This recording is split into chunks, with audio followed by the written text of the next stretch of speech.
We pushed them hard. This week's been a tactical week. Yesterday we seen them gel together. It was a really solid day. I was just congratulating them in the meeting about how cohesive it started to look.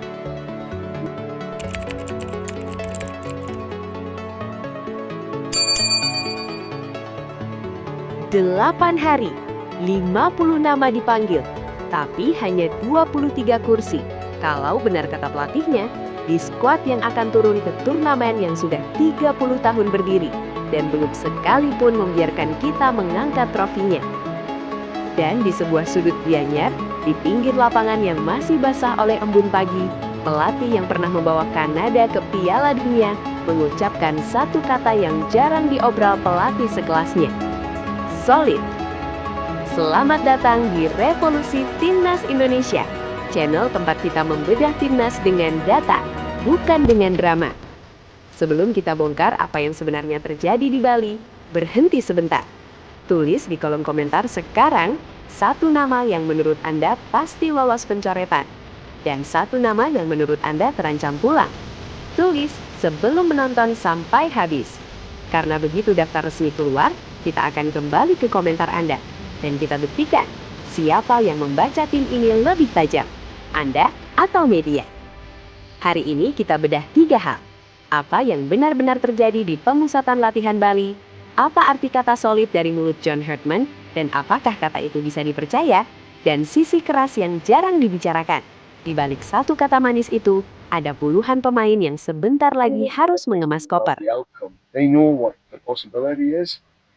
We've just said every day we grow. We grow, we improve. We grow, we improve. And then we look at the top of the mountain. Mari mulai dari yang paling dasar, fakta. Awal Juli, Timnas Indonesia masuk ke Bali United Training Center di Gianyar. Bukan untuk liburan, tahap pertama pemusatan latihan ini punya satu misi yang tidak glamor sama sekali, membangun ulang tubuh. Jeda kompetisi domestik terlalu panjang, dan Herdman tahu taktik secanggih apapun akan runtuh di menit 70 kalau paru-paru menyerah lebih dulu. Maka pekan pertama itu difokuskan hampir seluruhnya pada kondisi fisik, dengan materi taktik disisipkan sedikit demi sedikit, seperti bumbu yang dimasukkan perlahan agar meresap. Ini bukan pekan untuk terlihat bagus, ini pekan untuk ditempa. 16 Juli, tahap kedua dimulai, di tempat yang sama. Dan disinilah fokus bergeser, dari otot ke otak, dari kebugaran ke kekompakan taktik. Tahap inilah yang akan menentukan siapa yang bertahan dan siapa yang pulang. Lalu ada satu hal yang membuat Herdman, seorang pelatih yang sudah berkeliling dunia, sampai berhenti dan memuji, fasilitasnya. Herdman menyebut kompleks latihan milik Bali United itu sebagai salah satu fasilitas terbaik yang pernah ia gunakan sepanjang karirnya. Bukan basa-basi diplomatis, ia bahkan menambahkan bahwa tempat seperti ini menunjukkan kepada semua orang seperti apa masa depan sepak bola Indonesia. Renungkan sebentar kalimat itu. Ini pelatih yang pernah berdiri di lapangan latihan Piala Dunia, dan ia bilang masa depan sepak bola Indonesia terlihat dari Gianyar. Sampai 25 Juli, skuad akan terus ditempa di sana. Setelah itu mereka terbang ke Jakarta, dan 2 hari kemudian perang dimulai. Sekarang, kata yang jadi judul video ini. Setelah pekan pertama rampung, Herdman berbicara, dan yang keluar dari mulutnya bukan jargon kosong. Ia menyebut ini tim yang kuat. Ia bilang setiap kali para pemain berkumpul ada satu hal yang selalu menonjol, perasaan kekeluargaan. Rasanya, katanya, seperti sebuah persaudaraan. Para pemain ingin bekerja untuk satu sama lain, saling membantu, saling memotivasi, setiap hari. Sekarang, mari jujur, karena channel ini dibangun untuk itu. Setiap pelatih di dunia ini pernah bilang timnya kompak. Itu kalimat wajib konferensi pers. Kalau kita menelan mentah-mentah setiap pujian pelatih, kita bukan analis, kita humas. Jadi pertanyaannya bukan, apakah Herdman bilang timnya solid? Pertanyaannya, apakah ada alasan untuk percaya? Dan di sini ada 3 hal yang membuat kata itu punya bobot lebih. Pertama, rekam jejaknya. Herdman bukan pelatih yang menang karena membeli pemain mahal. Reputasinya dibangun dari satu keahlian, membangun budaya tim. Kanada yang ia bawa ke Piala Dunia bukan kumpulan bintang. Itu kumpulan pemain yang mau mati-matian untuk satu sama lain. Kalau ada satu pelatih yang tahu bedanya kekompakan asli dan kekompakan kamera, dialah orangnya. Kedua, konteks kalimatnya. Hartman tidak cuma memuji, ia mengaku akan sulit melepas siapapun saat pencoretan tiba. Itu bukan kalimat pelatih yang sedang berpromosi, itu kalimat pelatih yang sedang gelisah, karena karakter yang ia lihat di lapangan membuat keputusannya semakin berat. Ketiga, dan ini yang paling penting, kekompakan adalah satu-satunya senjata yang benar-benar kita kontrol. Tanpa pemain Eropa, tanpa nama besar, tim ini tidak bisa menang lewat kualitas individu semata. Kalau mau juara, jalannya cuma satu, kolektif. Tapi tetap, dan ini kejujuran yang harus diucapkan, solid di lapangan latihan Gianyar dan solid di menit 90 melawan Vietnam adalah dua hal yang berbeda. Yang pertama sudah terbukti, yang kedua baru akan diuji. Kita catat kata itu, kita hargai, dan kita tunggu pembuktiannya. Karena di balik setiap kata manis, selalu ada tagihan.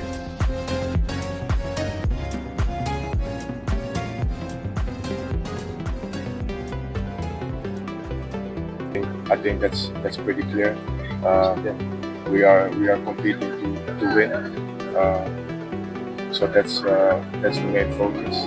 Dan tagihan dari pemusatan latihan ini kejam. Dari 50 nama yang dipanggil, regulasi hanya mengizinkan 23 sampai 26 pemain didaftarkan. Bahkan Hartman sendiri menyebut angka yang lebih kejam lagi. Ia bilang hanya bisa mengambil 23. Kalau angka itu yang terjadi, 27 pemain harus pulang. 27 pemain yang sudah berkeringat di Gianyar, yang sudah merasakan persaudaraan yang sama, yang pintu depannya akan tertutup. Bukan pelan-pelan, tapi sekaligus, lewat satu rilis daftar nama. Dan bagi sebagian, pintu itu tertutup bahkan sebelum daftar keluar. Mauro Gilstra salah satunya. Lewat akun Instagram pribadinya, ia mengabarkan harus meninggalkan pemusatan latihan lebih cepat karena cedera dan kini fokus pemulihan di Jakarta. Ia menulis bahwa ia selalu memberikan 100% setiap hari dan justru karena itu kabar ini terasa getir. Pintunya tidak tertutup oleh keputusan pelatih, pintunya tertutup oleh tubuhnya sendiri. Di sisi lain, ada pintu yang kabarnya justru terbuka. Ragnar Oratmangun dilaporkan sudah bergabung di tahap kedua pemusatan latihan. Saya tekankan, dilaporkan. Sampai rilis resmi keluar, kita perlakukan ini sebagai kabar, bukan kepastian. Tapi kalau benar, ini suntikan kualitas yang signifikan.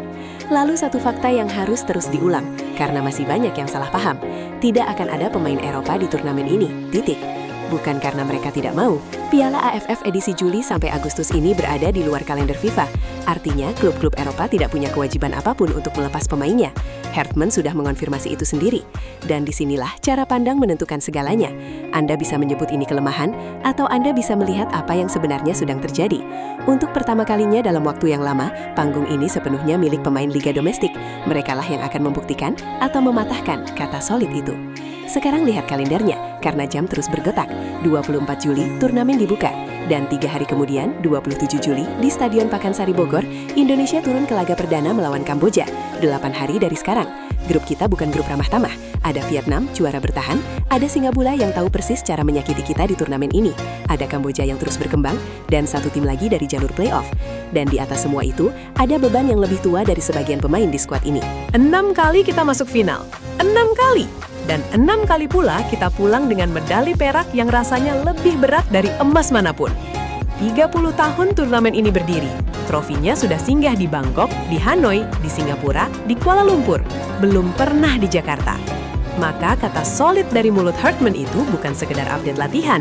Itu klaim, dan klaim harus dibayar.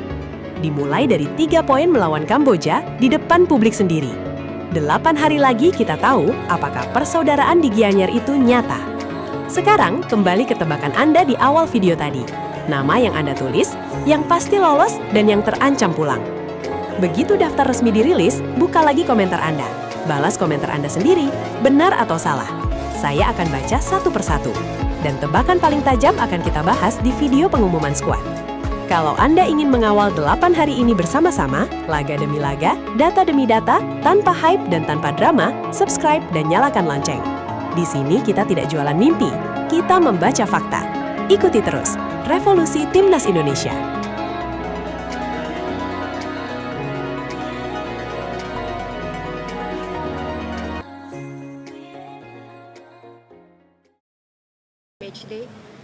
Yeah, so today again, this week has been about preparing for AFF Cup.